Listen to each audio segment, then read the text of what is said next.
Buenos días a todos y bienvenidos a nuestra quinta semana de la seguridad vial, este año con el lema Cede el paso a una conducción segura. La Semana de la Seguridad Vial es una iniciativa diseñada por Fraternidad Muprespa para abordar el problema de la siniestralidad vial laboral y seguir impulsando la seguridad y salud de nuestras empresas mutualistas. Soy Mar Morales, directora de Prevención y Desarrollo de la Cultura de la Salud en Fraternidad Muprespa y quiero agradeceros vuestra asistencia a nuestra jornada, el apoyo que, asistiendo a esta jornada dais a esta iniciativa. Recordaros que esta webinar está siendo grabada para su posteriormente ser difundida en nuestro canal YouTube y en nuestras redes sociales. Y además también os recuerdo que entráis con los micrófonos mutados y que, pues para el buen funcionamiento también de la jornada, pues que os sigáis con ellos, por favor. Bueno, el lema de la jornada, conceder el paso a una conducción segura, queremos hacer y defender que solo es un buen conductor aquel que mantiene una conducción preventiva y colaborativa con el resto de usuarios que conducen por nuestro entorno, siendo conscientes que las vías públicas son un espacio que todos debemos de compartir. Todos los que las usamos, seamos peatones o conductores de cualquier tipo de vehículos, debemos de ser conscientes de ellos y debemos de adoptar conductas que nos ayuden a usarlas de forma segura, cómoda y fluida, prestando especial atención a aquellas situaciones que son más vulnerables, como pueden ser los pasos de peatones, los semáforos en ámbar, las rotondas, las incorporaciones, los cambios de vía en los que además de mantener la correspondiente distancia de seguridad, debemos de facilitar la maniobra al otro compañero. Conceder el paso a una conducción segura queremos, además de promover una conducción que sea atenta, una conducta tolerante y de respeto a los demás, con responsabilidad, con comprensión, que al final son principios básicos de convivencia, porque la conducta vial es una manifestación más de la conducta social. Y si conducimos como vivimos, y si en esos momentos en el ambiente se detecta una cierta crispación, una cierta competitividad muy agresiva, intentemos que evitarlas, trasladarlas a la conducción, porque desde luego no van a ayudar a reducir la siniestralidad, porque los accidentes de trabajo viales son año tras año una de las principales causas de inmortalidad y de capacidad permanente laboral. En el 2021, 216 trabajadores perdieron la vida por accidente de tráfico y este año, solamente con la información que tenemos hasta agosto, ya sabemos que han perdido la vida más de 144. Los motivos son los de siempre: la velocidad, el alcohol, las drogas y las distracciones. Y si son los de siempre, y si todos lo sabemos, ¿por qué no hacemos uso de esta información para evitarlo? ¿Por qué tanta gente conduce poniendo en peligro su seguridad y la de su entorno? Los expertos hablan, por una parte, del sesgo de confianza, en la que los conductores que mantienen estas conductas de riesgo las mantienen porque consideran que son mejores conductores o bastante mejor que el resto, y con una falsa percepción de control que les hace sentirse inmunes a sufrir un accidente. Por otra parte, también se atribuye como causa que estas personas a la hora de conducir solo son capaces de pensar en las sensaciones placenteras que ésta las produce y son incapaces de ponerse en lugar del otro. Esta falta de empatía hace que no les importen las consecuencias negativas de sus acciones ni el modo en que puedan, con esta forma, influir en los demás. Pero ante tal situación, ¿qué es lo que hacemos? ¿Hay que aceptarlo como inevitable o, lo que es más importante, podríamos convencerles para que conduzcan con más cuidado y con la debida consideración al bienestar de los demás? En Fraternidad Muprespa confiamos que visibilizar la gravedad de las consecuencias y en cómo cambia la vida de todo tu entorno podría hacer flaquear esa confianza, esa percepción de control y esa inmunidad que creen tener. Por eso la jornada de hoy la hemos dedicado a lo que se esconde detrás de un siniestro vial, porque queremos abiertamente mostrar las consecuencias de una conducción insegura, con el testimonio de una persona que ha sufrido un siniestro vial, y tratar con expertos que nos van a analizar las consecuencias colaterales que tienen este tipo de siniestros y las medidas preventivas que pueden adoptarse. Porque la Semana de la Seguridad Vial es una semana para el recuerdo, pero también queremos que sea un instrumento para promover la necesidad urgente de acciones eficaces para todos los que trabajamos en la prevención. Un año más contamos en los distintos actos presenciales que se están realizando con motivo de la semana, en La Coruña, en Oviedo, en Zaragoza, en Murcia, en Jaén, también en Madrid. Contamos con las asociaciones de víctimas de siniestros viales, AESLEME y Stop Accidentes, que son para nosotros colaboradores habituales y además esenciales para mantener el espíritu de esta Semana de Seguridad Vial. Y luego, a la jornada de hoy, pues también tengo que agradecer la participación de Eduardo Llana Martínez, Joan Vidal Sancho, María Collado Tortosa, Miriam Moya y María Seguí Gómez. Muchísimas gracias a todos por compartir con nosotros vuestra vivencia, vuestro conocimiento y vuestra experiencia con todos. Y para inaugurar este acto nos acompaña Álvaro Gómez, Álvaro Gómez es director del Observatorio Nacional de Seguridad Vial de la Dirección General de Tráfico. Muchas gracias, Álvaro, por estar con nosotros y permíteme que en un solo segundo pueda resumir todo tu currículum, ¿no?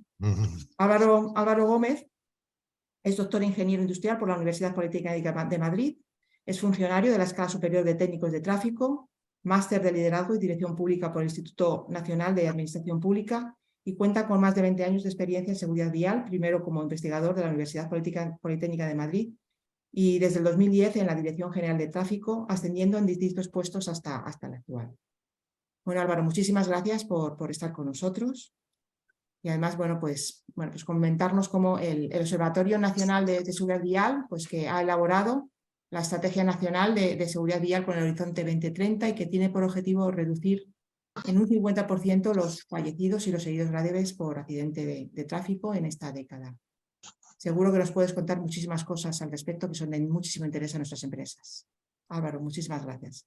Muchas gracias, Mar. Buenos días a todas y todos. En primer lugar, quiero agradecer a la Fundación MUPRESPA la invitación a la Dirección General de Tráfico, dar a todo su equipo la enhorabuena por esta quinta jornada de la seguridad vial laboral, por seguir contando con la Dirección General de Tráfico, tanto en esta jornada virtual que comenzamos ahora, como en los distintos actos y jornadas que van a tener lugar en distintas partes del país, como ha indicado también Mar, y enhorabuena por el programa, que demuestra un poco que la Fundación tiene la empatía que nos pedía Mar para todas las personas que utilizamos las vías públicas, también al contar con las asociaciones de víctimas del tráfico.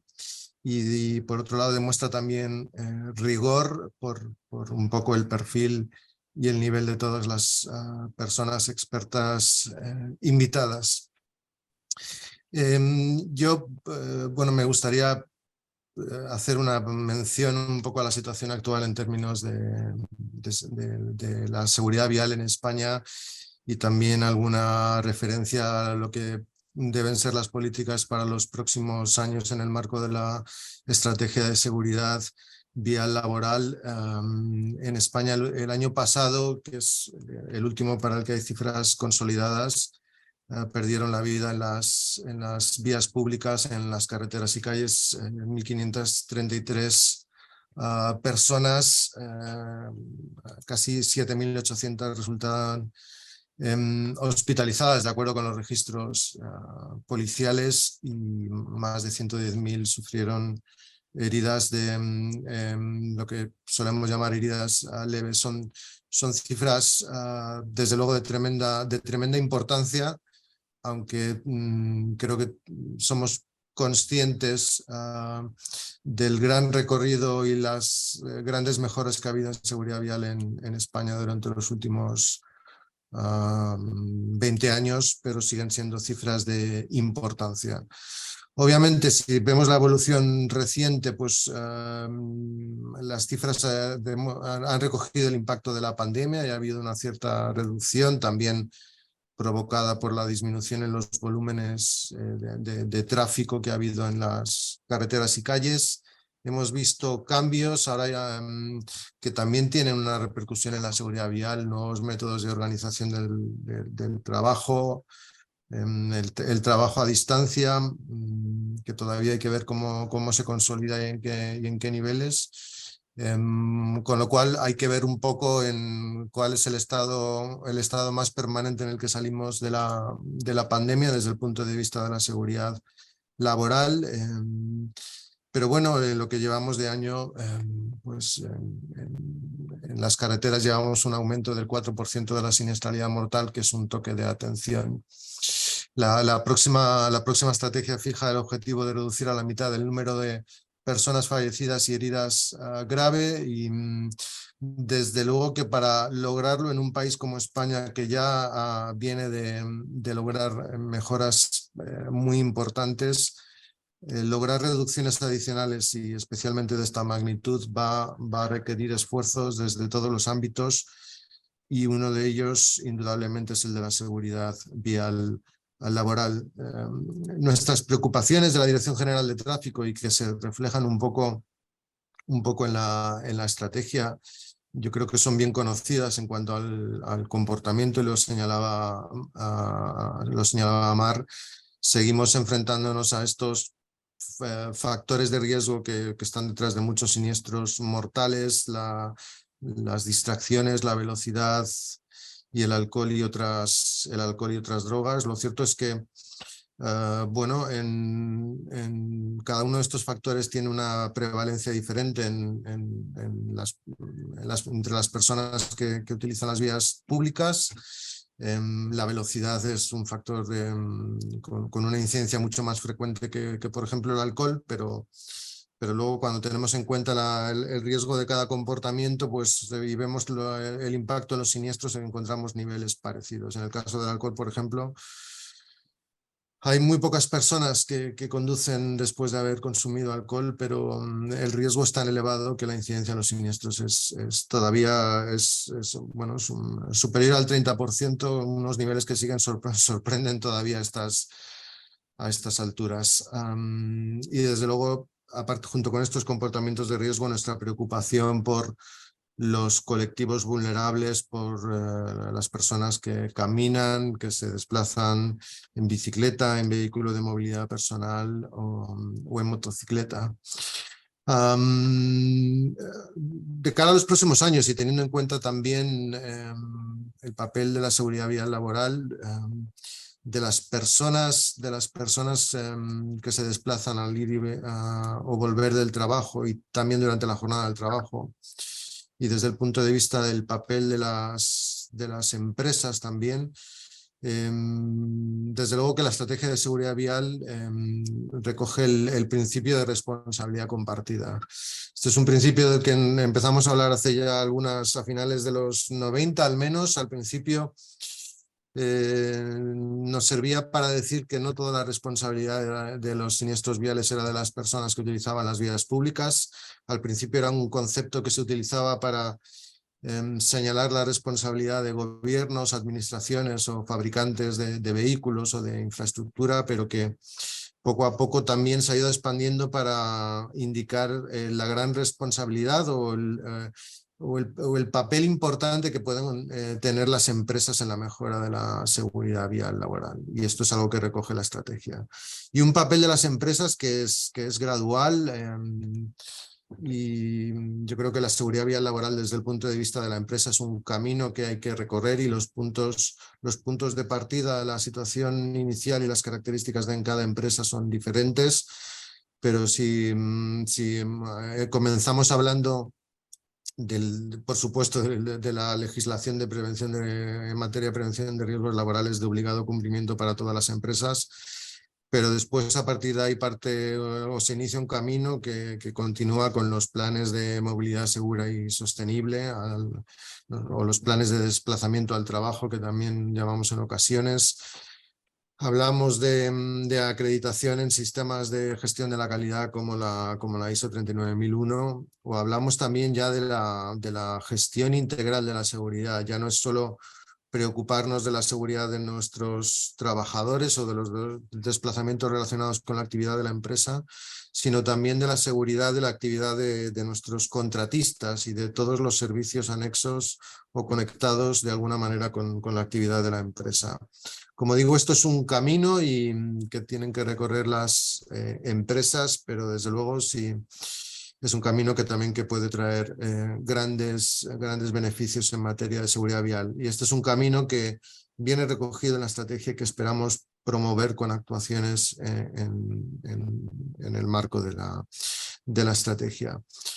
Y me gustaría también hacer una mención, ya que estamos hablando de seguridad vial laboral, volver a insistir en la importancia de los desplazamientos, lo que llamamos la siniestralidad in itinere, la siniestralidad al volver y al ir del trabajo o volver del centro del trabajo, que representa aproximadamente el 60% de los siniestros mortales, siniestros de tráfico laborales mortales. Y a ello también, además del papel de las personas que conducen o se desplazan y de la vigilancia, la autovigilancia un poco que tenemos que imponernos en cuanto a los grandes factores de riesgo. Yo también ahí quiero hablar del papel que puede tener la empresa para promover también la seguridad de las personas que trabajan en esos desplazamientos de ida o de vuelta del centro de trabajo.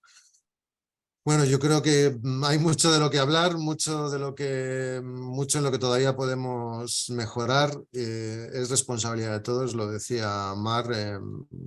Creo que es un acierto comenzar la jornada hablando de convivencia segura, porque es un concepto que sigue siendo importante, sobre todo cuando tenemos en cuenta que la movilidad es cada vez más heterogénea y cada vez somos personas que nos desplazamos de modos cada vez más distintos. También eso va a tener un reflejo en la siniestralidad laboral, y lo estamos viendo, por ejemplo, en el reparto de mercancías o de comida, donde ya se hace casi se utilizan todos los medios de transporte disponibles, y esto, especialmente en nuestras calles, está dando lugar a una gran heterogeneidad del tráfico que exige también una conciencia sobre esta necesidad de convivir de manera segura. Con lo cual hay mucho de lo que hablar, y estoy seguro de que esta jornada promovida por la Fundación MUPRESPA será un gran foro, y muchos de estos temas seguro que con las personas que van a intervenir van a surgir ideas de mucho valor para todos. Muchas gracias de nuevo a la Fundación, y deseo que la jornada sea muy provechosa para todas y todos. Bueno, pues muchísimas gracias Álvaro, muchísimas gracias por eso, por recordar la importancia de la autovigilancia y además también del camino que tienen que realizar las empresas para poder reducir la siniestralidad, tanto la de emisión, desplazamiento, como también la en itinere, ¿no? Y bueno, pues ya sin más, dejo paso ya a David Revillo. David Revillo es es compañero del departamento y es el experto en seguridad vial, que es el que, bueno, pues a partir de ahora ya lleva todo el peso de la jornada y presentando a los demás protagonistas de la mesa. David, todo tuyo. Muchas gracias, Mar. Muchas gracias, Álvaro, por esta introducción que nos has dado de la situación de la siniestralidad en España. A continuación vamos a hablar de lo que se esconde detrás de un siniestro vial, ¿vale? Para ello tenemos a 5 invitados, 5 expertos. Partimos de un testimonio a los que vamos a ir presentando de manera consecutiva y le lanzaremos unas preguntas. Entonces, bueno, vamos a proceder a ello. Quería agradecer sobre todo a todos los compañeros de Fraternidad, a toda la audiencia que está ahí con nosotros y, por supuesto, a los colaboradores.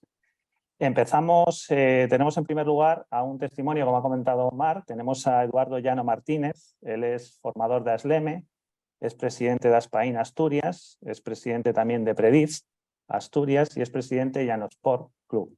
Y bueno, muchas otras cosas más que no hemos querido incluir en este currículum, porque si no necesitaríamos mucho tiempo. Entonces, Eduardo, partimos contigo y partimos de que detrás de un siniestro vial hay víctimas que evidentemente sufren lesiones que tienen mayor o menor gravedad, ¿vale? Lesiones que además, por desgracia, pasan desapercibidas para la sociedad y que las aceptamos como normales. Es un auténtico drama, como hemos comentado, ¿no? Y en tu caso es evidente que eres una víctima, ¿no?, por un siniestro vial. Entonces, cuéntanos un poco qué sucedió aquel 1 de febrero de 2005. Bueno, pues muy buenos días a todos y a todas. Agradeceros que contéis conmigo para este proyecto que estáis en marcha, y bueno, es un placer para mí estar esta mañana aquí con vosotros. Pues bueno, el 1 de febrero de 2005, hace precisamente ahora 17 años largos, pues yo me encontraba con 19 años estudiando y tenía un trabajo temporal, un trabajo para poder sacar unas pelillas para mantener mi coche y mi moto, y era repartidor de pizzas. Un trabajo que además me encantaba. Imaginaros, te pagaban por andar en moto y para mí eso, más que ir a trabajar, pues era ir a dar una vuelta y ganar dinero, ¿no? Ese día 1 de febrero yo iba a mi moto repartiendo pizzas, llegué a la altura de un cruce, el semáforo se puso en rojo y frené. Cuando se puso en verde salí, pero justo al llegar a la altura del cruce vino un coche del lado izquierdo, decidió saltarse el semáforo en rojo y me atropelló. El impacto, como os podéis imaginar todos, fue un impacto brutal. Todos sabéis que una moto contra un coche, el que va a la moto tiene poco o nada que hacer. Yo pegué contra el coche, salté volando 26 metros más o menos, quedé tirado al suelo semi-inconsciente y bueno, pues hasta ahí se acercó una ambulancia para recogerme. Yo es cierto que iba bien, iba con el semáforo en verde, iba con un buen casco integral, con una chaqueta de color naranja fosforito, llevaba guantes, botas. Bueno, por mi parte la conducción era correcta y no había ningún tipo de infracción. Pero esa persona hizo que yo quedase tirado en el suelo, pues destrozado, ¿no? Llegó una primera ambulancia, no pudieron ni siquiera tocarme, pues no tenía los medios suficientes para poder reanimarme y tuvieron que llamar a la UBI móvil. Imaginaros, en el transcurso entre llegar una ambulancia y llega al móvil, también se acercó hasta allí el encargado de mi pizzería. Alguien había avisado a la pizzería de lo que había ocurrido y él al llegar allí y darse cuenta de la situación, lo único que pudo hacer por mí fue volver a la pizzería para avisar a mi familia.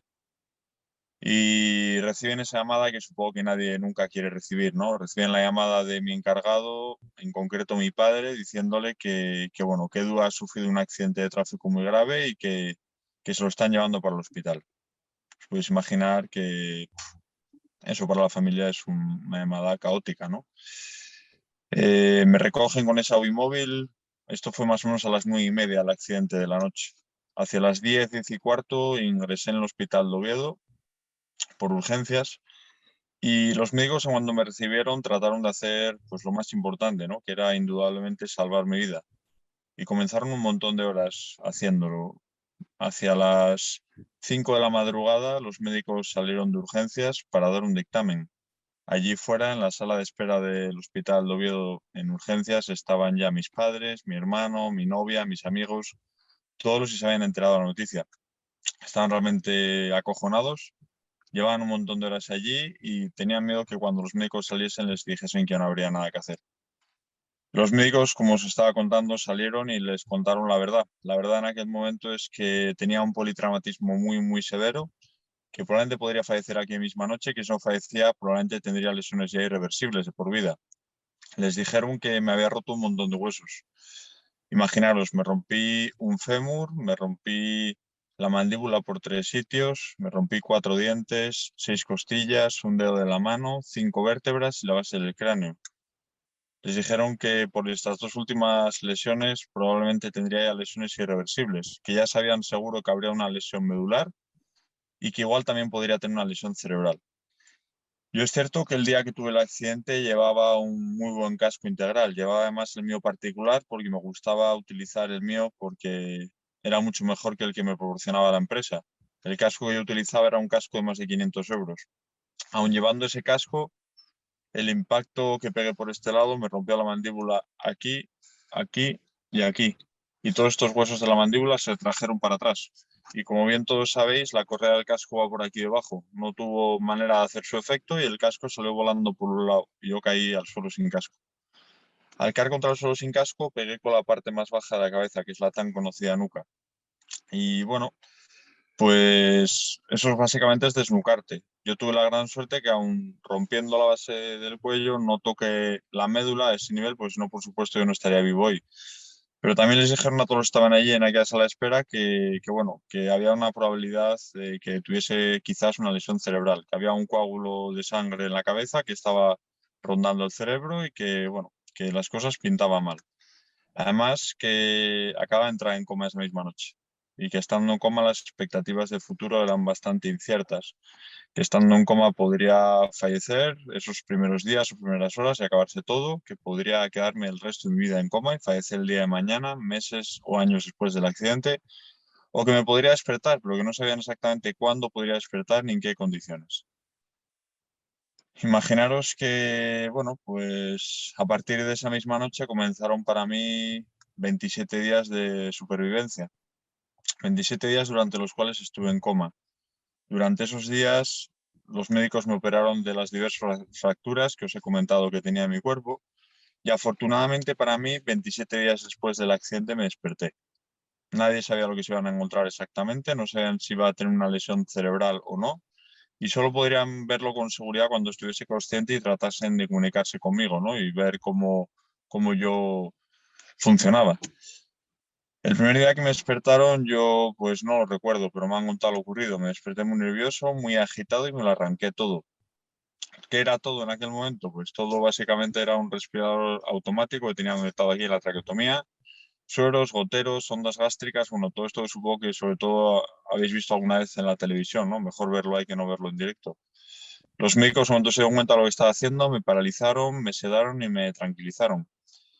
Al día siguiente vuelven a despertarme, yo sí ya recuerdo este día perfectamente y bueno, pues recuerdo despertarme en una cama, tumbado, rodeado de pitidos, de máquinas, de pantallas y empiezo a ponerme muy nervioso porque no tengo ni idea de dónde estoy. Como os he dicho, el accidente fue más o menos a las 9:30 de la noche. Yo del día del accidente solo logro recordar hasta las 3 del mediodía. De ahí para adelante me han contado todo lo ocurrido, pues no recuerdo ni montar en moto, ni ir a trabajar, ni un golpe, nada. Por lo cual no tengo un porqué para estar allí. Empiezo a ver todo lo que me rodea y entiendo perfectamente que estoy en un hospital, pero claro, al no recordar el accidente no puedo imaginar cómo he acabado allí. Intento dirigirme a las personas que me rodean. Allí alrededor tengo a médicos, doctores, enfermeros, auxiliares, pero me doy cuenta no puedo ni siquiera abrir la boca. Como me la he roto por 3 sitios, la tengo enganchada con unos teclajes metálicos, la tengo cerrada a la fuerza. Y además, como todo ese tubo que está respirando por mí, conectado a la garganta, no puedo ni siquiera intentar balbucear. El aire no pasa por las cuerdas bucales. Si todo eso me parecía poco, de repente me doy cuenta que estoy atado a la camilla. Me pongo, pues, histérico, ¿no? Directamente. Y de repente aparece una cara conocida. Aparece mi padre pidiéndome que me tranquilice. Tranquilo, tranquilo, hijo, que no ocurre nada. Me acerca un papel y un lápiz y me dice que le escriba allí lo que le quería preguntar. Y en aquel papel, como buenamente puedo, le pongo que dónde estoy, qué ha ocurrido. Me dice estoy en un hospital, que he tenido un accidente. Y me cuenta lo que ha ocurrido, ¿no? Que un coche se ha saltado un semáforo en rojo y me ha atropellado. Que yo iba bien, pero que alguien lo ha hecho mal y me han llevado por delante. Pensar que yo cuando tuve el accidente tenía 19 años. Con 19 años te cuentan que tu vida va a cambiar para siempre, que te vas a quedar en una silla de ruedas porque no vas a poder mover tus piernas nunca más y que a ver cómo sales del hospital, ¿no? En aquel momento me encontraba en una situación de completa incertidumbre, no era capaz de imaginar ni siquiera cómo podría salir de allí, ni si podría llegar a ser independiente alguna vez más o no, o tendría que depender de por vida de ayudas de familiares, amigos o incluso médicos, ¿no? Pues bueno, es una situación para nada esperada, pero indudablemente, como estamos hablando ya desde que hemos empezado esta sesión, pues es algo que se podría haber evitado, ¿no? El conductor que a mí me atropelló decidió que tenía mucha prisa y que en vez de frenar en el semáforo en rojo, se lo saltaba unos 4 segundos en rojo. Y Como bueno, pues comenta, la verdad que es un testimonio durísimo, Eduardo. Es una suerte que te tengamos hoy aquí, pero bueno, que es una historia de vida que yo creo que merece ser escuchada, ¿no? Porque seguramente hoy a otra persona le pueda estar pasando, como comentaba Mar. Además es que tenías todos los clichés que se suele decir de la prevención, ¿no? El trabajador que es un repartidor, trabajador joven, colectivo vulnerable. Y bueno, la verdad que una pena, que nos puede pasar a cualquiera. Eduardo, te quería plantear, tú que has vivido esta experiencia tan traumática, ¿vale? Que supongo que emocionalmente es muy complicada, como veremos más adelante. En seguridad vial laboral se habla mucho de cambiar conductas, comportamientos, hábitos, para que seamos más seguros en la conducción. Y hablamos de la percepción del riesgo, ¿no? De que a las personas nos falta percepción del riesgo, de las consecuencias que puede tener sufrir un siniestro vial, ¿no? En tu caso supongo que yo no sé si te modificó la percepción del riesgo este accidente o de por sí ya eres un conductor prudente por lo que has comentado de que utilizabas un casco con buenas prestaciones. Pero la pregunta, ahora que estamos en una época de pandemia, ¿no? Y que ha aumentado el auge del comercio electrónico y vemos muchos repartidores por las calles, sobre todo en núcleos urbanos, ¿qué percepción del riesgo tienes tú cuando ves a esos repartidores ahora mismo circular en bicicletas, motos, en patinetes incluso? Bueno, también tendríamos furgonetas y demás. ¿Qué percepción tienes como espectador de los riesgos que pueden tener, ¿no? bueno, indudablemente yo creo que todos somos consecuentes con lo que vemos cada día en la carretera, ¿no? Creo que estamos constantemente viendo trabajadores de empresas de transporte que están constantemente manipulando sus PDAs o sus teléfonos para poder llegar a tiempo a entregar ese paquete. Y bueno, yo creo que la era tecnológica ha mejorado muchas cosas, pero con respecto a esto se ha empeorado mucho. Yo deciros que cuando iba a repartir una pizza no tenía que llevar el teléfono móvil con el Google Maps, sino que sabía perfectamente a qué calle tenía que ir y si no lo miraba antes en un mapa en el plano callejero que teníamos la pizzería, ¿no? Hoy por hoy, como bien he dicho, yo creo que todos vemos constantemente manipular el teléfono móvil, las PDAs a transportistas de cualquier tipo y de cualquier ámbito, vayan en patinete, vayan en bicicleta, vayan en furgonetas. Y eso es una conducta súper irresponsable, ¿no? Porque al final, por querer hacer todo tan deprisa, por querer llegar todo tan rápido, tan a tiempo, decidimos que durante ese trayecto va a haber mucho riesgo. ¿Por qué? Porque si durante la manipulación de uno de esos aparatos hay un peatón que cruza la calle o hay un ciclista o otra persona que está por ahí delante, en el momento en el que estás mirando el aparato electrónico no puedes ver lo que está ocurriendo a tu alrededor. Yo creo que al final tenemos que intentar combinar lo que es un envío rápido con lo que puede ser un riesgo, ¿no? A esos conductores que son transportistas, yo les pediría que siempre, antes de salir de la ruta que acaban de finalizar, es decir, del pedido que acaban de dejar, verifiquen dónde tengan que ir estando parados y salgan, pero que no vayan durante toda esa ruta haciéndolo. Ese es el problema al final, ¿no? Que al final en un momento generan un despiste y en ese despiste a veces afortunadamente no ocurre nada. Pero si en ese momento alguien cruza la calle, alguien pasa un paso de peatones o un ciclista aparece por un lateral, pues esa persona se la podría llevar por delante. El riesgo que yo veo, yo siempre lo he visto. Yo no me considero ni mejor ni peor conductor que nadie. Yo creo que todos alguna vez en nuestra vida hemos arriesgado nuestra vida sin querer y no somos conscientes de ello. Pero lo que yo creo es que sí que utilizando unos buenos patrones de conducta todos los días, todo eso disminuye.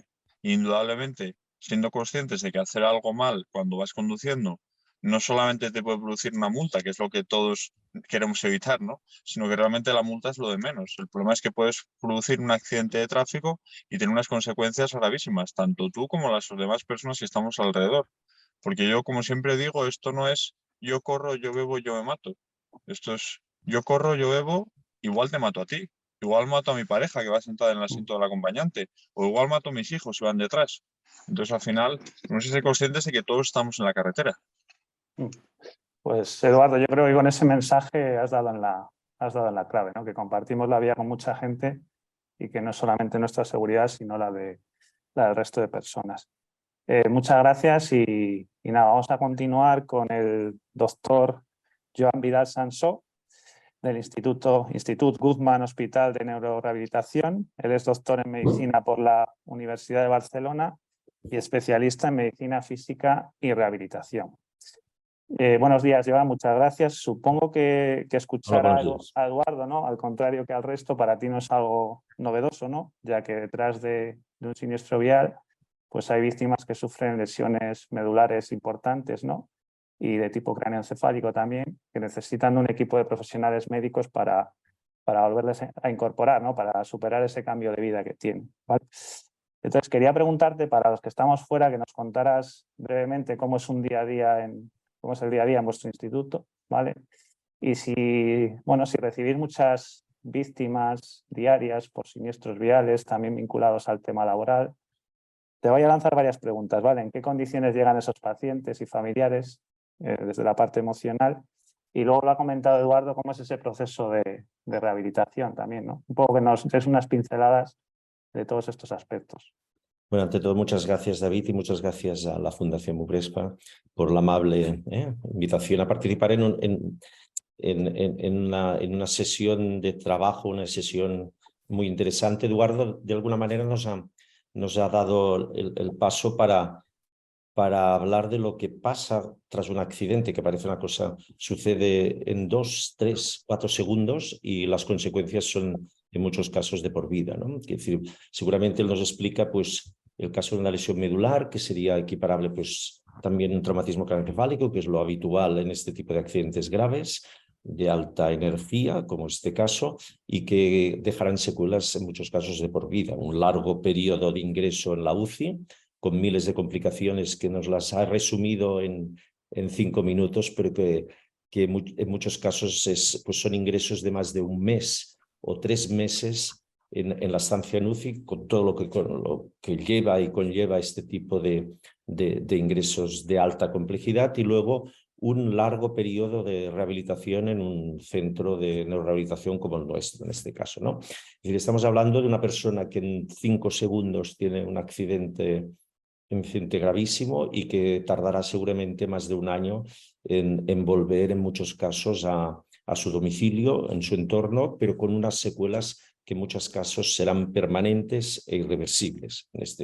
La lesión medular al final lo que produce es una parálisis por debajo del nivel de lesión y otras muchas cosas que pasan desapercibidas. A veces solo tenemos la visión de aquel paciente, de aquella persona que va con una silla de ruedas, pero además de la silla de ruedas, desgraciadamente, pues hay otras muchas complicaciones añadidas que aumentan lo que es la gravedad final de esta lesión, y que ya no solo son los aspectos físicos importantes que quedan afectados después de esta grave lesión, sino todos los aspectos psicológicos y todos los aspectos emocionales que están alrededor y que seguramente a lo largo de estas charlas comentaremos.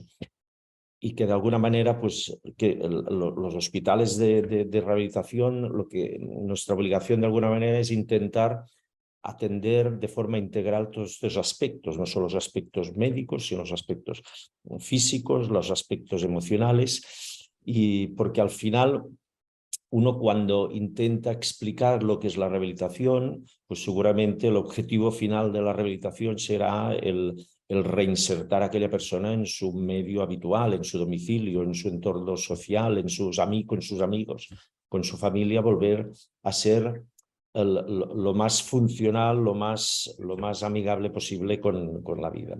Son lesiones enormemente graves que necesitan de un tratamiento muy complejo y especializado, con altos costes económicos y grandes repercusiones sociales. Parece que no nos damos cuenta a veces de la gran cantidad de recursos que necesitan este tipo de secuelas, y que seguramente pues serán secuelas que aquella persona las llevará toda la vida.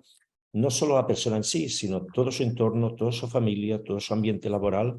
Y bueno, y vosotros que estáis detrás de este tipo de accidentes, pues seguramente pues, durante toda la vida de aquella persona pues, necesitará de vuestra atención y necesitará de vuestro seguimiento, de colaboración, de soporte económico y soporte emocional. Es decir, que son personas que quedarán realmente necesitadas de este tipo de asistencia. Nosotros, como mutua colaboradora con la Seguridad Social, Fraternidad MUPRESPA, también, evidentemente, en nuestro mensaje curamos, ¿no?, a los pacientes, pero como has comentado, es importante invertir en prevención, ¿no? Si invertimos en... Básico. No tendríamos que destinar tantos recursos que podríamos haber quizá evitado. Nada, continúa, por favor. Sí. No.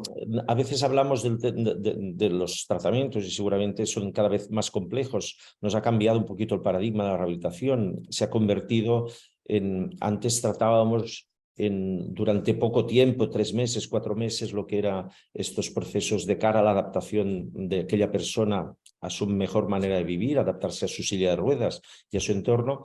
Y el concepto de rehabilitación cada vez ha cambiado, en el sentido que los avances médicos en estos últimos años nos permiten saber que existen procesos que llamamos de neuroplasticidad, que es decir, de adaptación del sistema nervioso a esta nueva situación de lesión, y que estos procesos de neuroplasticidad, que es decir, de cambios en la estructura del sistema nervioso, necesitarán de tratamientos de por vida.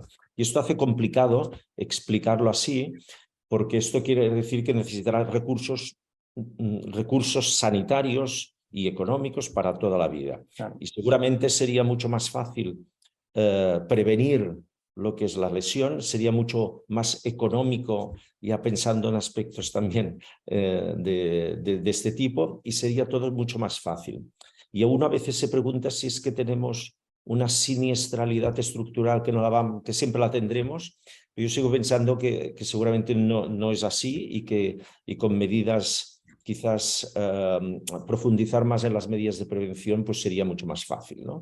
Y seguramente, pues, además de las medidas de protección que cada vez más la tecnología nos permite pues, evitar o reducir lo que es la gravedad del accidente, pues seguramente necesitamos medidas más sociales, más sensibilización hacia estas situaciones. Es decir, y esto nos ayudaría seguramente a disminuir cada vez más lo que es la incidencia de lesiones de este tipo. Más educación. Quizá ahora has comentado medidas de prevención y te quería plantear una duda que nos sigue surgiendo, ¿no? Que seguro que tú lo ves en el día a día.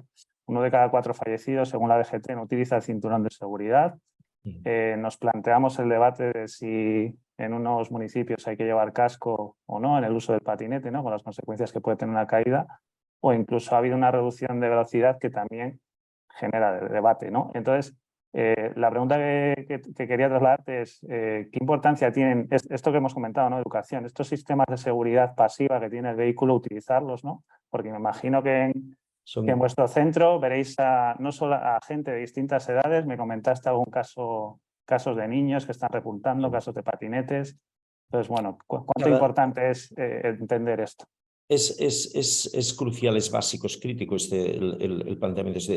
Para que os hagáis una idea, este año no sé qué ha pasado, pero hemos tenido un aumento desproporcionado de accidentes, por ejemplo, de patinete, cosa que no habíamos tenido, y ingresos con lesión medular y traumatismo craneoencefálico relacionados con el patinete, tanto del que llevaba el patinete como atropellos con el sistema. Es decir, que esto es anecdótico igual este año, pero realmente se ha producido así. Y además, indudablemente también ha habido un aumento de lo que es la accidentabilidad con moto, es decir, con motocicleta. En este año hemos tenido más accidentes de motocicleta que de coche, con secuelas con lesión medular. Nuestro hospital está sesgado porque solo ingresan personas con una gravedad importante, secundaria a una lesión medular, un traumatismo craneoencefálico, de manera que vemos solo aquellos que quedan muy mal o que tienen secuelas graves, ¿no? Pero sí que es curioso que hemos aumentado, que la incidencia habitual en España es de 20-25 casos por millón de habitantes de lesión medular, de los cuales el 50% aproximadamente pues, son accidentes de tráfico. Y este año hemos tenido un aumento importante de lo que es secuelas por accidente de motocicleta y curiosamente un repunte de personas con accidente tanto de bicicleta como de patinete, cosa que no estábamos acostumbrados a ver, que esto nos hará cambiar también, seguramente hay que implementar pues, programas específicos para intentar reducir esta nueva manera de movilidad que tenemos en las grandes ciudades, sobre todo en Barcelona, en Madrid, en las grandes, y que esto hace que el uso cada vez más masivo de este tipo de vehículos, pues seguramente habrá que hacer una reflexión sobre cuál es la mejor manera de compatibilizar pues, una vida en una ciudad con este tipo de vehículos. Y esto en los próximos tiempos, pues los expertos en estos temas tendrán que hacer un esfuerzo en intentar pues, implementar nuevas medidas de prevención. Muy bien. Pues sí, luego hablaremos con algún experto para cerrar, a ver si nos puede dar algunas ideas, ¿no? Para mejorar este nuevo paradigma de movilidad. Muchas gracias, Joan. Nos quedamos con ganas de conocer más cosas, pero bueno, vamos a pasar a nuestra siguiente invitada. Ella es María Collado Tortosa. Ella es psicóloga especialista en seguridad vial, graduada en psicología, máster en tráfico y seguridad vial, máster en psicología general sanitaria y profesora del máster en criminalidad vial de la Universidad de Distancia de Madrid, CELUDIMA. María, buenos días, muchas gracias. Bueno, hemos visto hoy a través de Eduardo y de Joan, ya hemos visto esas consecuencias tanto a nivel físico, ¿no? como emocional que puede tener una víctima de un siniestro vial. Como psicóloga especializada en seguridad vial, pues me surgen varias preguntas, ¿no? ¿Qué consideramos una víctima de un siniestro vial? ¿Cuáles son, ligado con el título, ¿no? ¿Cuáles son las emociones? Algo ha comentado ya Eduardo, emociones, pensamientos que nos vienen a las víctimas de los siniestros viales, y si estas víctimas llegan a recuperarse, ¿no? a lo largo de su vida, o es algo que emocionalmente pues, perdura en el tiempo. Hola a todos, buenos días. Bueno, son muchas preguntas, pero antes que nada permitirme agradecer la organización de esta jornada, porque la importancia que tiene es que nos está permitiendo hablar de eso que nunca antes nos hablan en la televisión, ¿no? Y es qué pasa con aquellas personas que tras sufrir un siniestro de tráfico sobreviven pero con una lesión de por vida. ¿Qué pasa? Que vamos a hablar qué ocurre también con esos familiares y amigos en torno de una víctima que ha fallecido, y creo que es muy importante. También además estamos a las puertas del Día Mundial en recuerdo a las víctimas, creo que no podía ser más acertado. Y además creo que se lo debemos a las víctimas por no haber sido capaces de evitar aquello que era totalmente evitable. Bueno, me han hecho muchas preguntas, voy a tratar de reducir, pero bueno, entendemos por víctima a toda persona que como consecuencia de un siniestro de tráfico va a sufrir secuelas, daños físicos, emocionales o va a fallecer.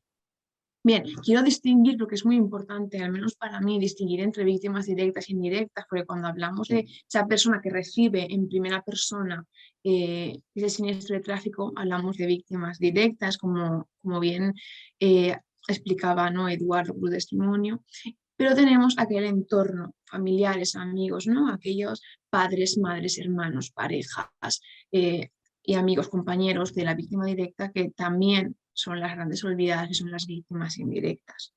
Bien, me preguntas por las emociones y si me lo permites voy a ampliar esta respuesta no solo a las emociones que más puedan sufrir, sino quiero hablar del estado emocional de las víctimas, y voy a hablar tanto de las víctimas directas como indirectas, porque entre ellos encontramos estados depresivos, trastornos de ansiedad, trastornos de angustia, problemas de memoria, emociones como la culpa. Hablaba también esa amnesia, ¿verdad, Eduardo? El miedo, el insomnio, etcétera, etcétera. Y ojo aquí, porque quiero resaltar que tendemos a pensar que aquellas víctimas que han sufrido en primera persona van a tener una peor consecuencia, ¿no?, a nivel emocional, y según hemos estudiado, las víctimas indirectas tienen en muchas ocasiones un peor pronóstico emocional, o sea, lo pasan peor, que si queréis luego podemos hablar del por qué, pero lo pasan peor que la propia víctima directa, dato muy, muy reseñable, ¿verdad? Me preguntabas también si se recuperan y bueno, a nivel físico ya hemos visto con el doctor algunas respuestas, y a nivel emocional la verdad que se complica, es mucho más complejo. Como decía, las víctimas indirectas tienden menos a recuperarse y tienen un peor pronóstico, y sin embargo yo les pregunté en una investigación y me dijeron que el 85% de las víctimas, para ellos, el accidente de tráfico había sido el peor acontecimiento de su vida. Por lo tanto, tenemos aquí un gran trabajo que realizar.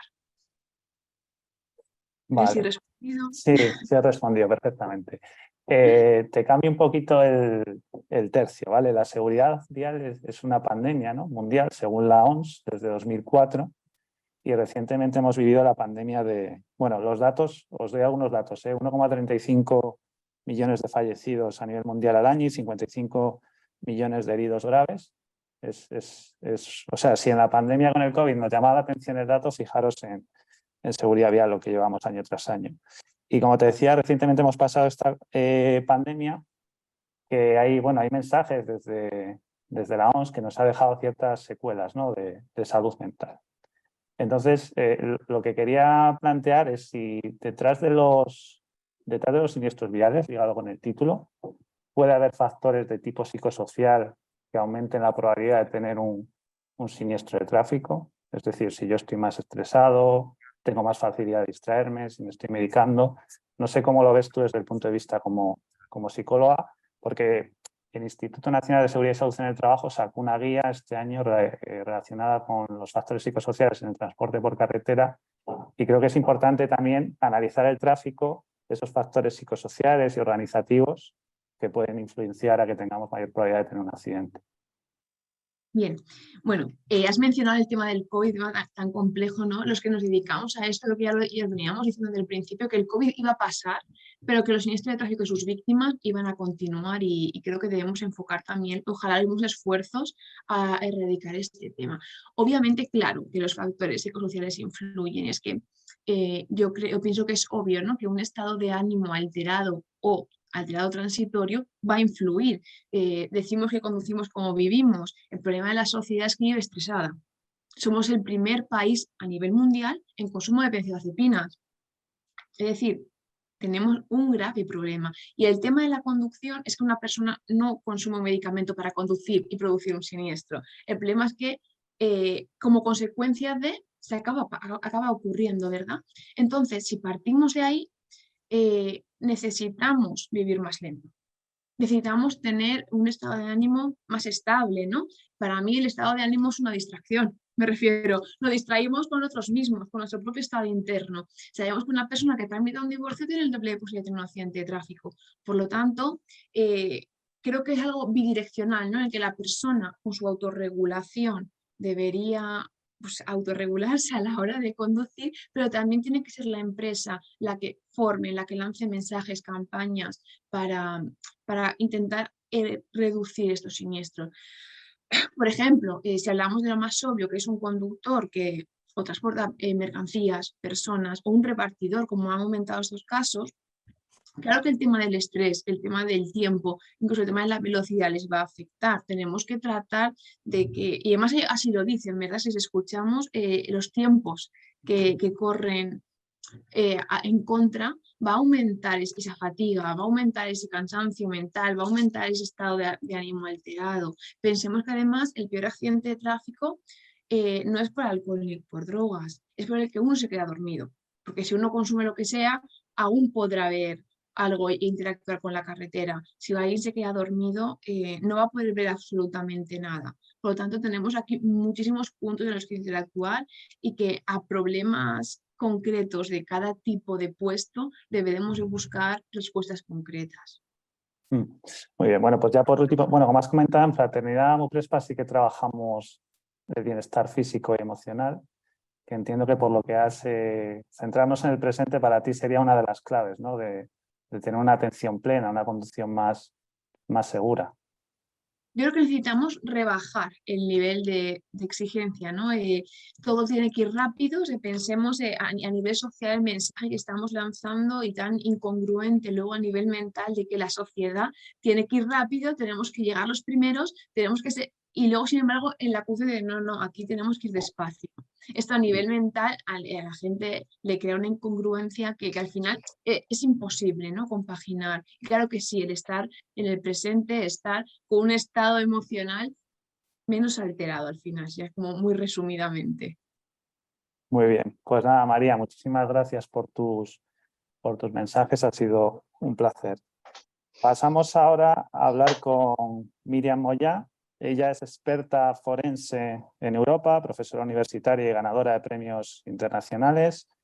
Ha realizado informes en cientos de juicios, siendo experta en reconstrucción de accidentes de tráfico y seguridad vial, biomecánica aplicada al impacto, topografía forense y escenas del crimen. Pionera en Europa al utilizar la tecnología más avanzada junto a la ciencia forense. Míriam, buenos días. Muchas gracias por venir, estar aquí con nosotros, que sé que tenéis todos una agenda muy complicada.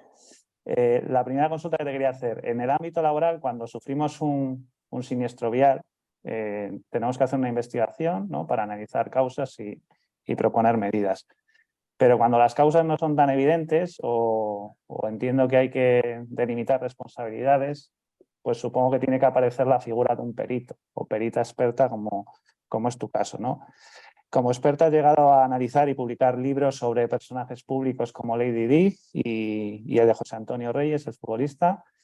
Y entonces, bueno, cuéntanos, ¿en qué consiste tu papel como perito? Es decir, detrás de un siniestro vial, ¿cuándo aparece ese perito? Cuéntanos un poco también tu día a día y esas evidencias que son tan difíciles de encontrar en ocasiones. Gracias, David. Buenos días a todos y gracias por la oportunidad con estos ponentes que me está encantando la jornada.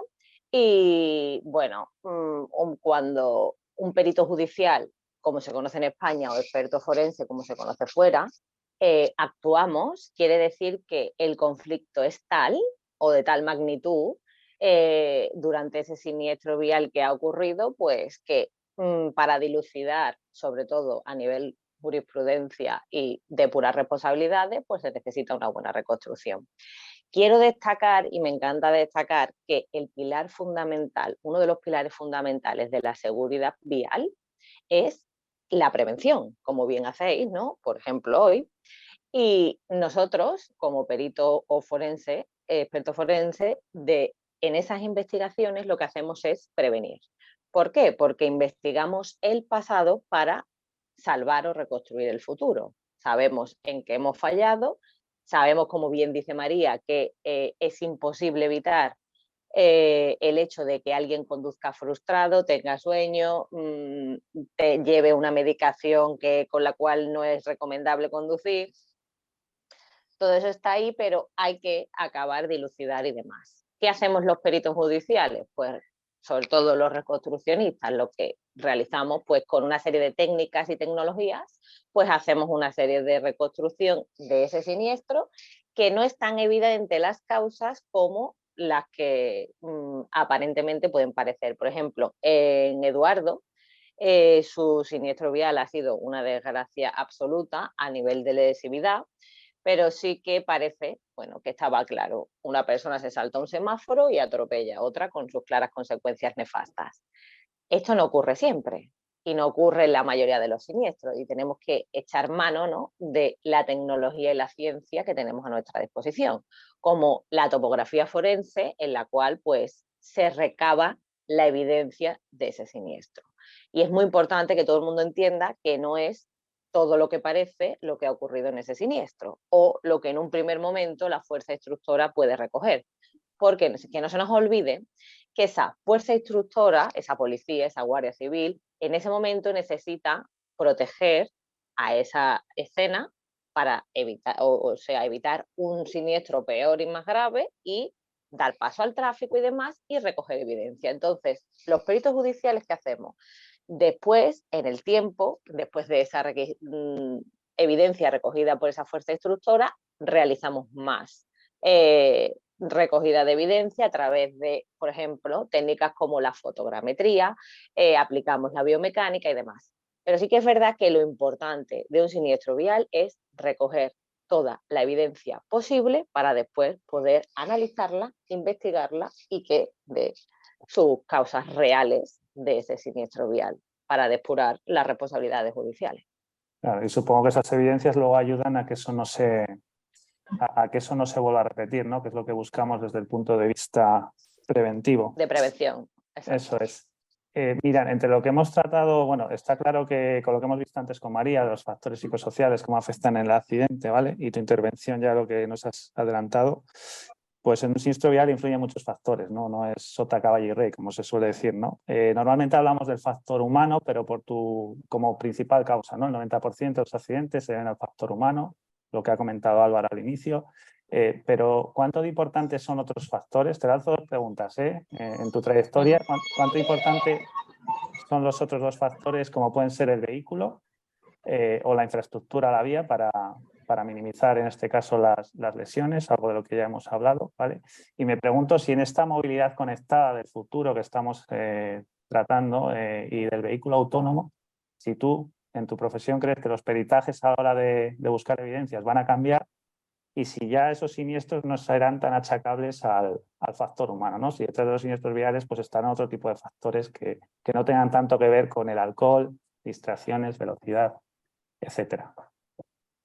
Sí, obviamente, David, el factor humano sabemos que tiene un gran peso, es el 90% culpable, ¿no?, de los siniestros viales, pero también quiero destacar que es muy fácil echar la culpa al factor humano. Es decir, voy a explicar, ¿por qué es el 90%? Obviamente, alcohol y drogas, drogas sabemos que es 0% de lo que se puede hacer al conducir, pero en alcohol yo soy también, no soy tolerante a nada, ¿no? Porque a las personas nos dicen, puedes llevar un 2% y nosotros, bueno, pues siempre eso pues lo hacemos el doble y das la opción de poder llevar a alguien que conduzca y beba alcohol al mismo tiempo. Entonces, cuando nosotros decimos que el 90% es el factor humano, está presente en esos siniestros, también tenemos que saber que es la causa fácil de poner en un informe técnico y es un ejemplo el que os voy a poner porque el asiento de un vehículo de 4 ruedas, un turismo más peligroso por estar en las estadísticas de más peligroso, porque es donde se producen más siniestros o más lesiones, es el asiento del copiloto. Nadie piensa o todo el mundo sabemos que cuando tenemos un accidente, una colisión por alcance, es decir, un coche te da por detrás y es muy normal decir, ay, mi cuello, ya tengo un latigazo cervical y su posterior esguince cervical, eso es muy normal. Y si no conocemos a alguien es raro. Entonces, por eso, ese asiento de ese copiloto es el más peligroso dentro de un vehículo. No porque realmente lo sea, ¿me explico? Es decir, aquí entra la picaresca española y el factor humano obviamente está presente, pero ¿cómo lo demuestras? Yo, como perito judicial, en un juicio, me baso en la evidencia encontrada, no en un estado de ánimo. ¿Me explico? Tú puedes estar frustrado, puedes ir discutiendo con tu pareja y obviamente es una distracción cognitiva con un móvil, un radio, lo que sea, pero yo no me puedo basar solo en eso, necesito encontrar otras evidencias que en el juicio, delante de un tribunal, tú puedas saber qué realmente ocurrió. Entonces, todo esto se basa, el factor humano es como un poco subjetivo dentro de lo que es un accidente o un siniestro vial, como nosotros ya siempre lo llamamos, ¿no? Porque no es un accidente, un acto del destino. Siempre hay una causa y hay que encontrarla. Y a eso me dedico, a encontrar esas evidencias que se muestran. Por ejemplo, cuando he dicho, no es todo lo que parece, ¿no? Cuando yo he tenido casos, por ejemplo, en los cuales había un atropello, y ese atropello, la persona que atropella sin querer, que a ver cómo eso lo demuestras, porque la otra persona está atropellada, el peatón, dice que es que esa persona le hace una amenaza directa y le saca un arma, una pistola. ¿Y cómo se puede saber? Pues ahí cogemos la autopsia, que es muy reveladora, y sabemos cómo es la lesión que tiene en las piernas. Y al final de toda la investigación sabemos que esa persona, el peatón, se ha dado la vuelta, ha mirado directamente al coche y hay una posibilidad de que ese arma pudiera sacarla en ese momento.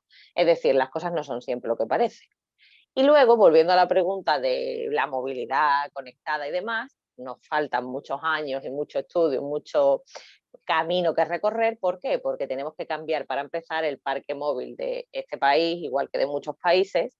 Tenemos lo denominado, o sea, que todos conocemos como caja negra, pero que todos los vehículos no la llevan, la llevarán a partir de ahora.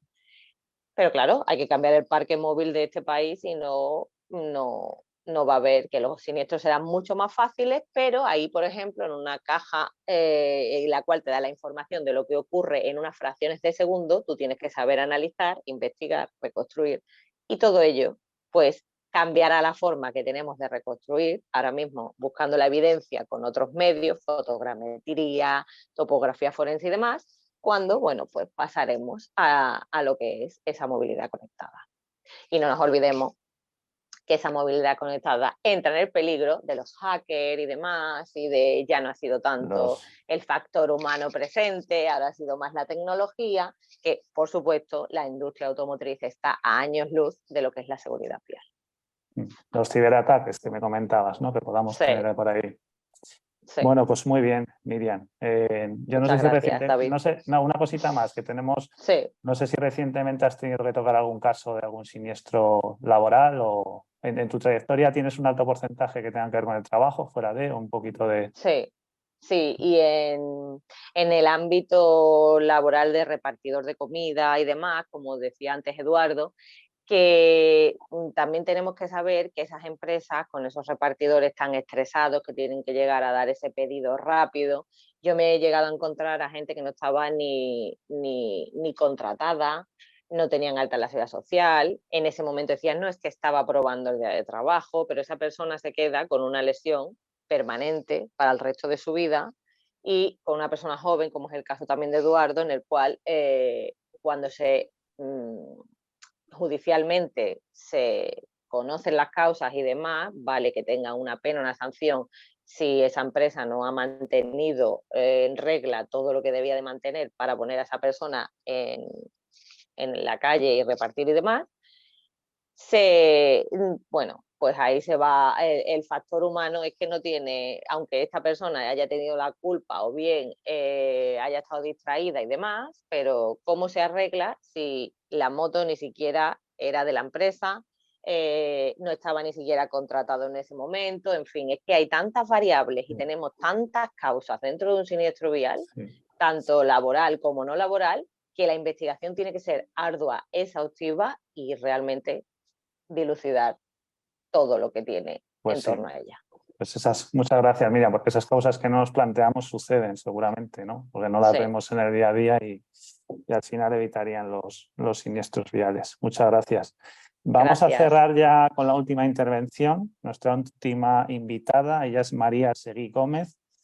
Es consultora de seguridad vial con agencias internacionales como la Organización Mundial de la Salud, el Banco Mundial o la Federación Internacional de Automovilismo.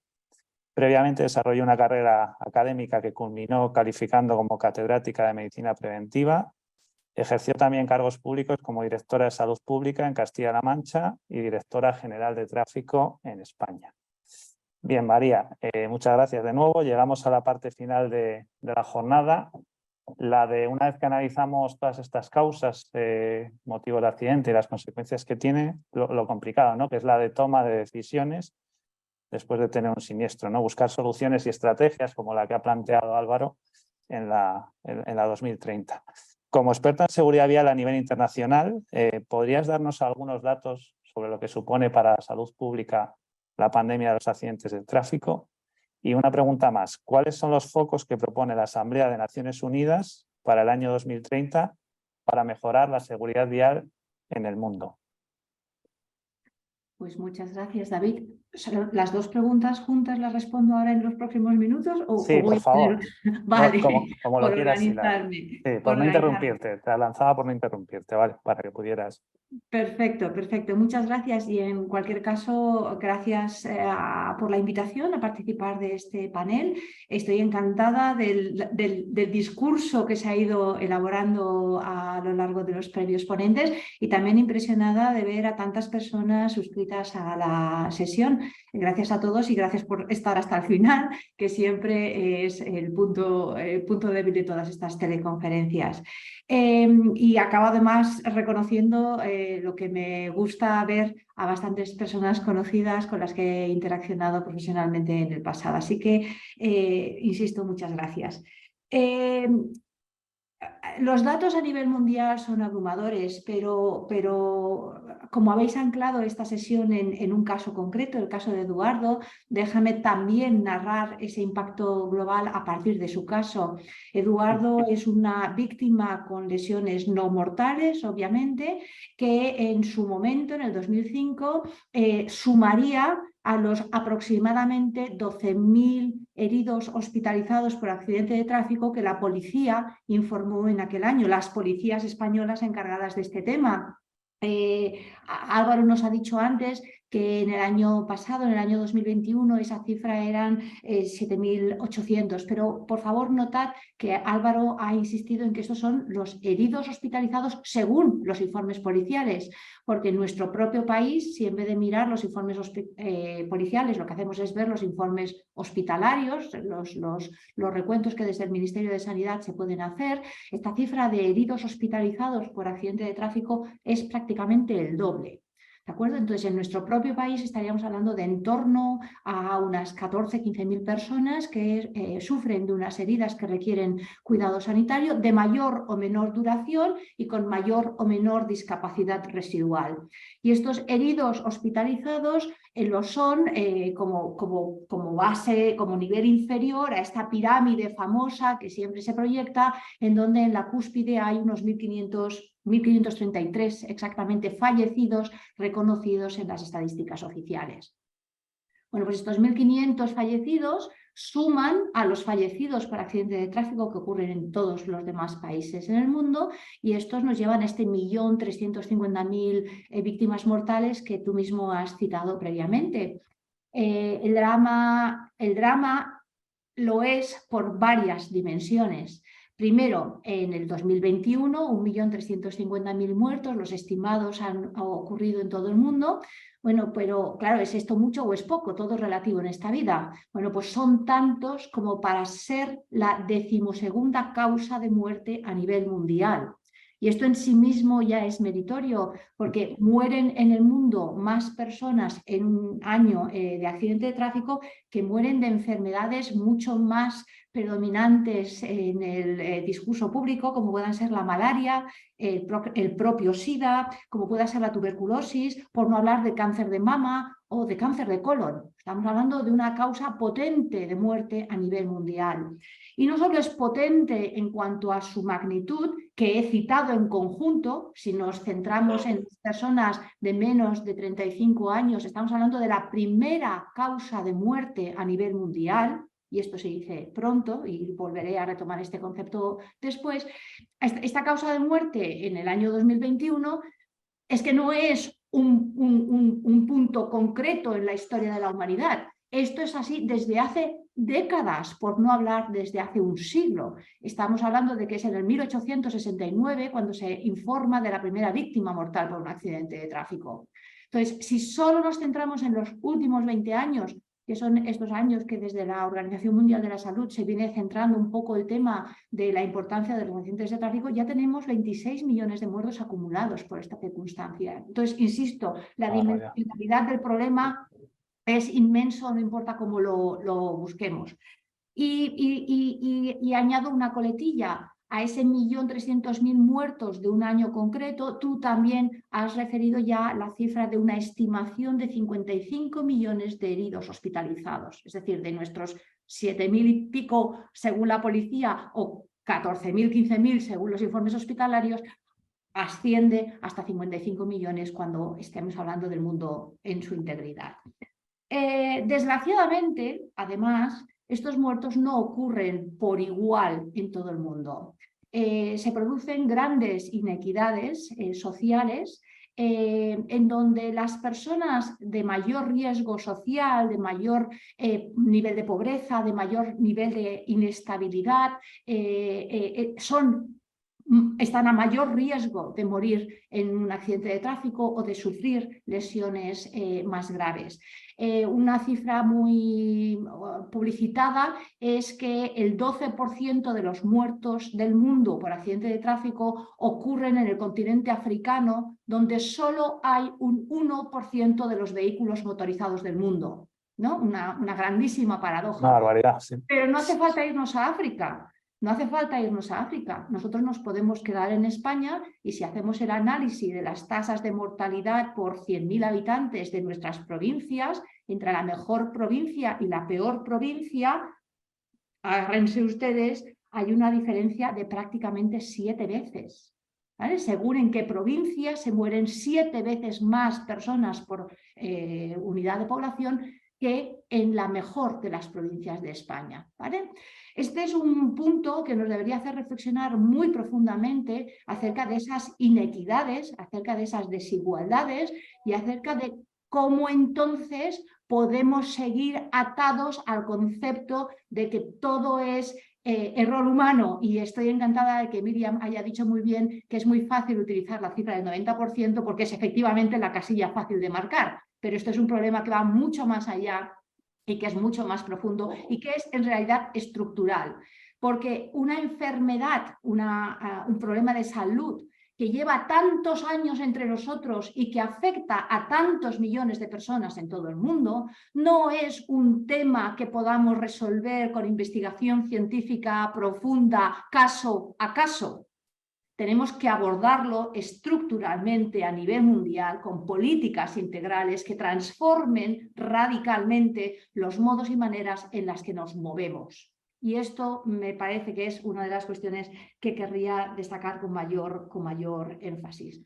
De nuevo, ligo ese vínculo entre desigualdad y situación de desprotección y mayor riesgo de tener un accidente de tráfico, pero también el camino inverso, y es que la persona que sufre un accidente de tráfico y lo sobrevive, pero puede sufrir o no lesiones residuales, a su vez puede arrastrar su propia situación y la de su familia a una situación de mayor pobreza.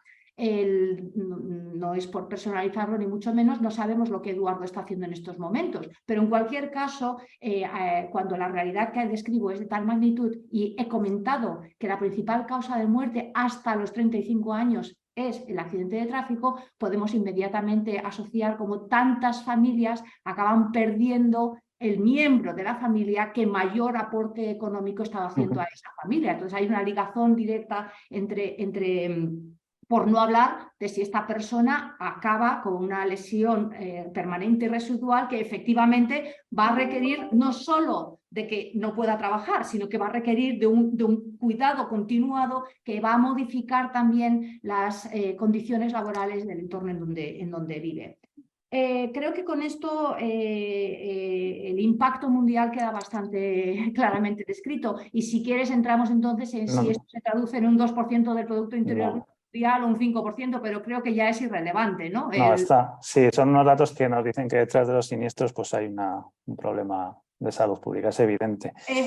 A todas las dimensiones. A todas las dimensiones, sí, no hace falta. Entonces, esto nos llevaría a la segunda parte, ¿no? Y insisto, este concepto de que no estamos hablando de una enfermedad emergente, no estamos diciendo que el caso del accidente de Eduardo sea especialmente singular, no estamos hablando de un problema que haya que investigar de nuevo.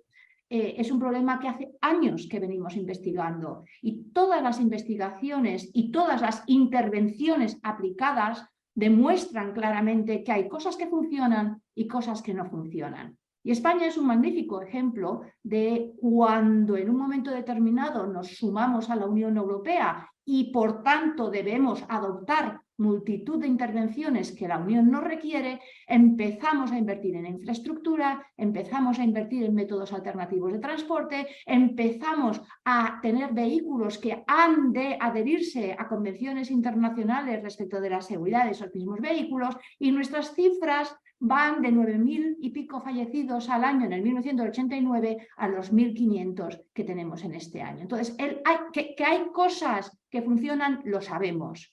La cuestión es qué otras cosas debemos implementar en nuestro entorno y qué otras cosas deben implementarse en otros países del mundo que no han vivido la transformación que hemos vivido en nuestro propio país, que, insisto, nos sitúa entre países líderes a nivel mundial y en todo caso bien insertados en el contexto europeo, siendo la Unión Europea la región del mundo con la menor siniestralidad vial, ¿no? Entonces somos muy privilegiados en estas dimensiones.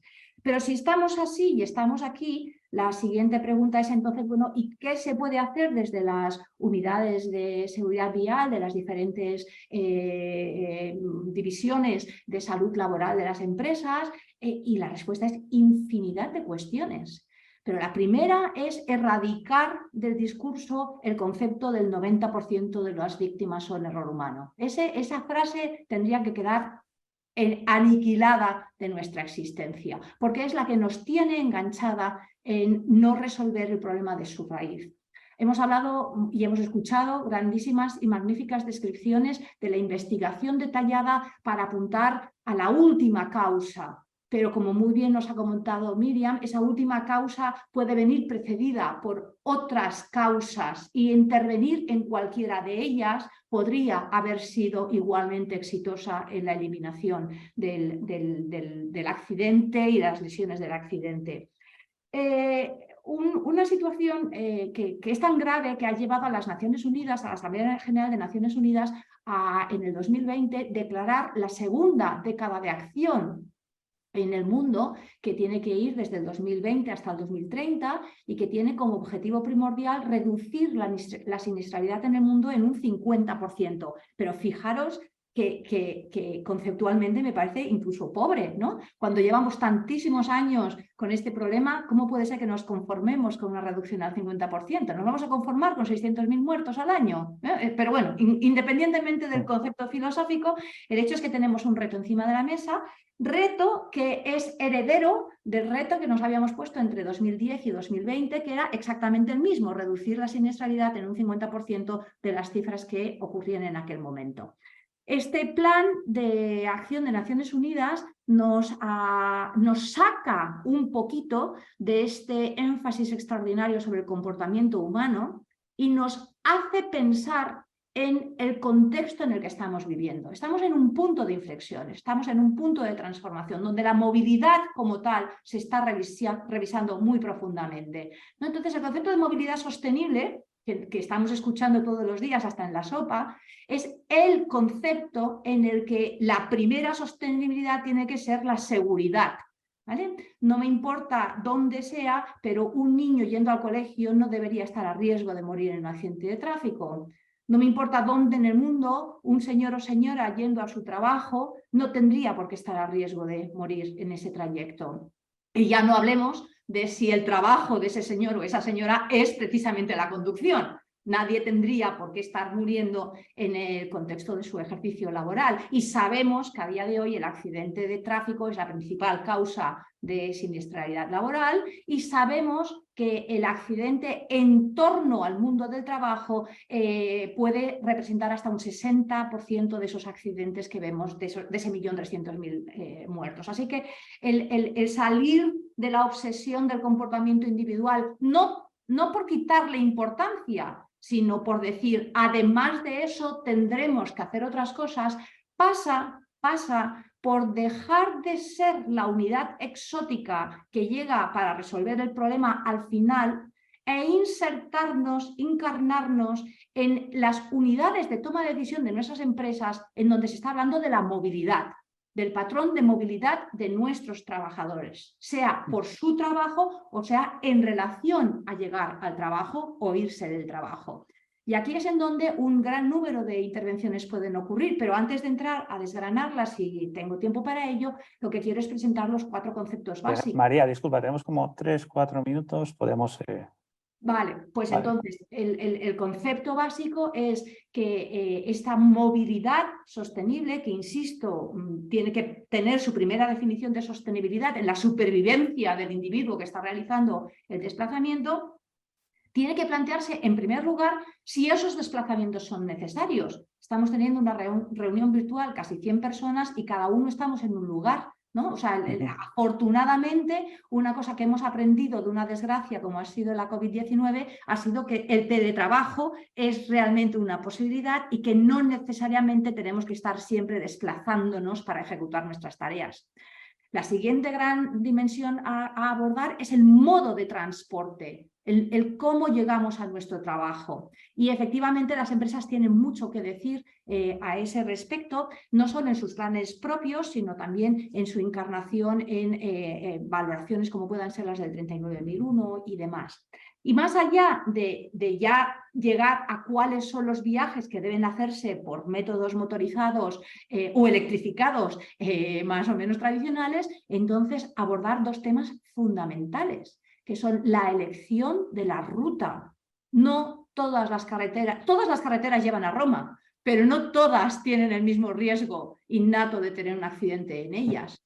¿Cuándo es el momento en que las empresas se meten a fondo en la toma de decisiones respecto de la selección de ruta de sus trabajadores? Y más allá de la selección de ruta, el vehículo y el estado del vehículo utilizado para ese desplazamiento. Estos son los grandísimos pilares a abordar y a gestionar, pero el plan apunta a 2 cuestiones interesantes y novedosas. Una de ellas es la paridad de género.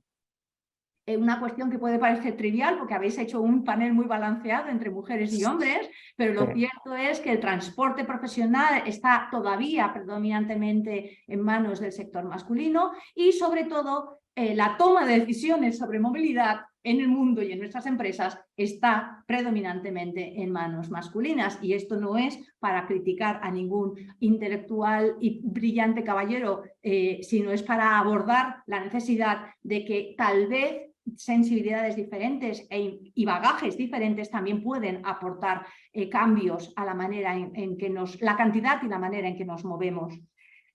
Otro punto que aborda el plan es la necesidad de tener seguros, porque aunque nos parezca imposible, hay muchos países en el mundo en donde el seguro obligatorio no es obligatorio, los vehículos circulan sin cobertura y por lo tanto todos esos cuidados a posteriori de los que nos hablaba Joan pues no se pueden subvencionar.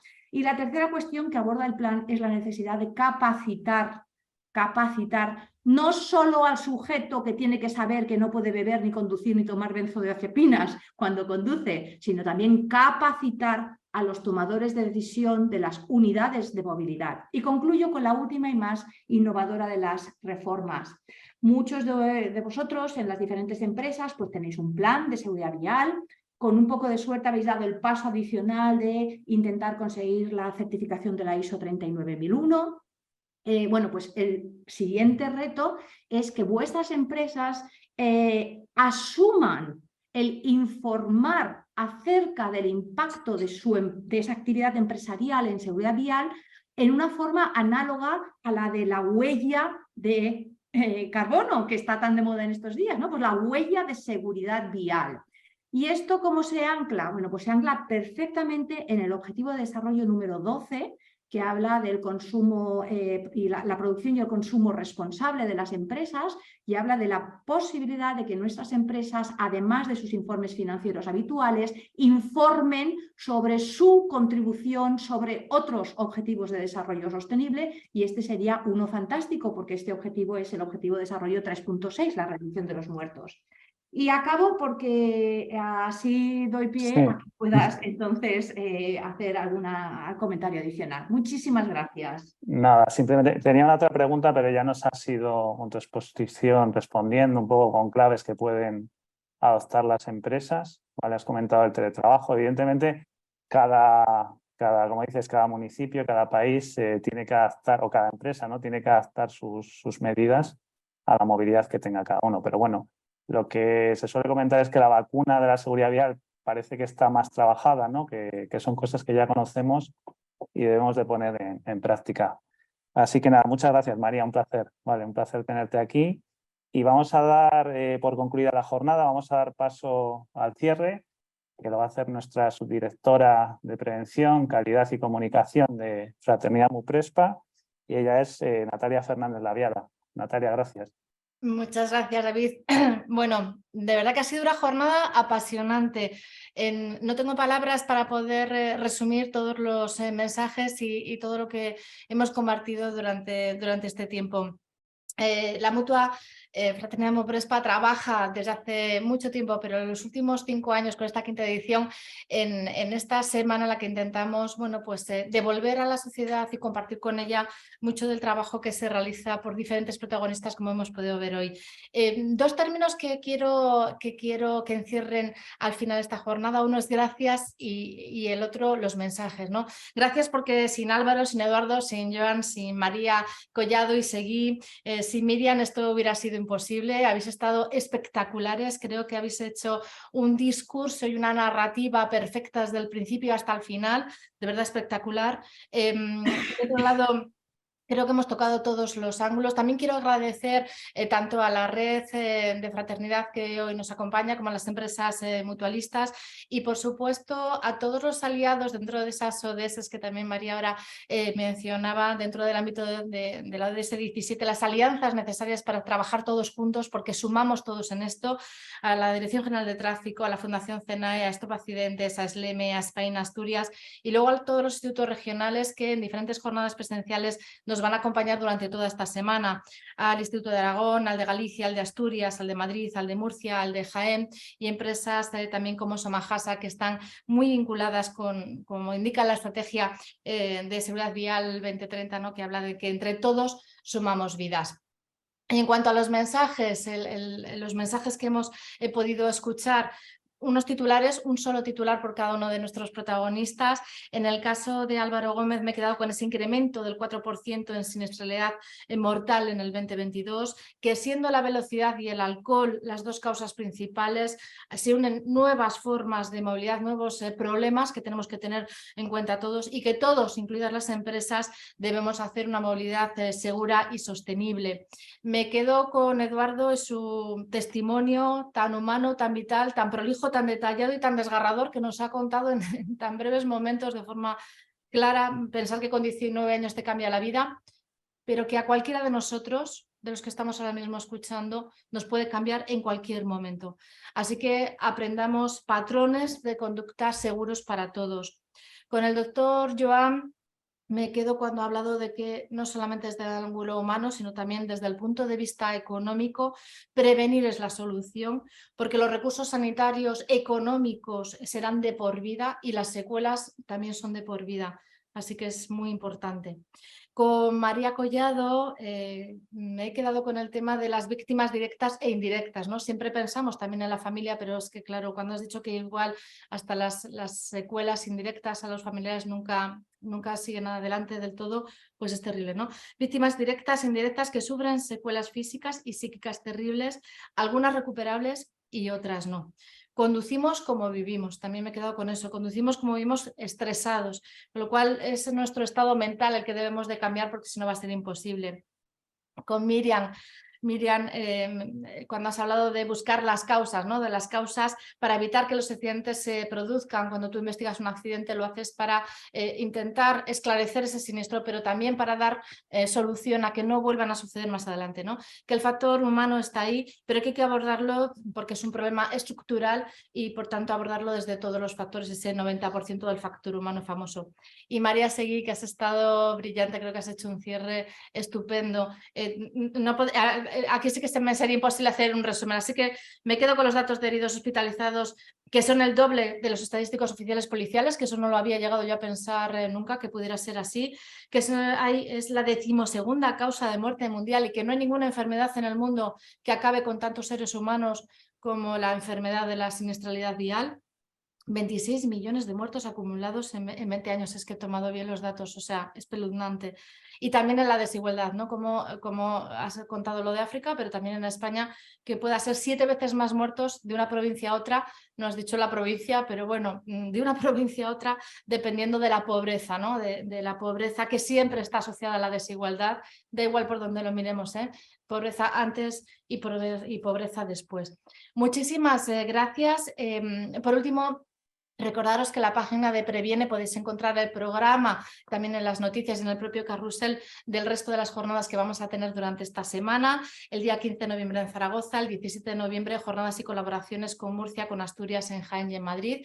Invitaros a nuestro Frater Talk del 18 de noviembre, muy especial, con las personas en el centro de la seguridad y también un invitado de lujo, como todo el panel que hemos podido disfrutar hoy, con Bartolomé Vargas, que también seguro que le conocéis, 45 años de trayectoria, premio Polo y Freno 2022 y el primer fiscal jefe de seguridad vial de la Fiscalía General del Estado durante 16 años.